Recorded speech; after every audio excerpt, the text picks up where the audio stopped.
बापा मार्केट बंधाकोबी आनी 4-5 दिन हो गलानी कि पत्र गुड़ाक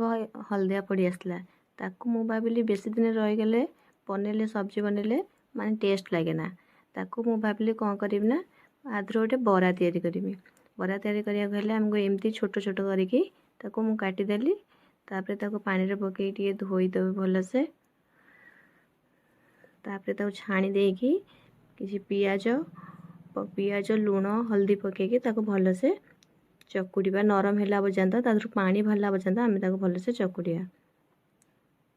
पानी भी बिल्कुल भी ऐड करेंगे नहीं कहीं तादेहरु पानी ही बाहर तापर किसी तेल पकईकी ताकू आउ टे भलसे आम चकुटिया देखो पूरा नरम है पर्यंत एमती पूरा आम टे चकुटिया तापर एबे बेसन ऐड करिवा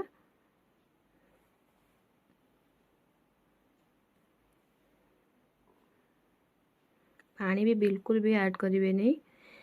बेसन पकई सारा कॉर्नफ्लावर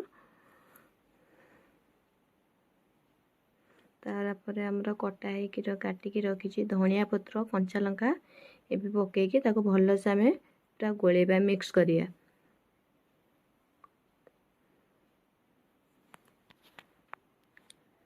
एमती भलसे गोले सारा पर आमर एबे रेडी हो जाइए ताको बर्तमान आम ताको छाणीबा छाणिया एमती आम गोटे गोटे करके सबुतक छाणीदे देखो मुझे सबुतक छाणी देछि बहुत खाइबा को तो पूरा बहुत टेस्ट अच्छी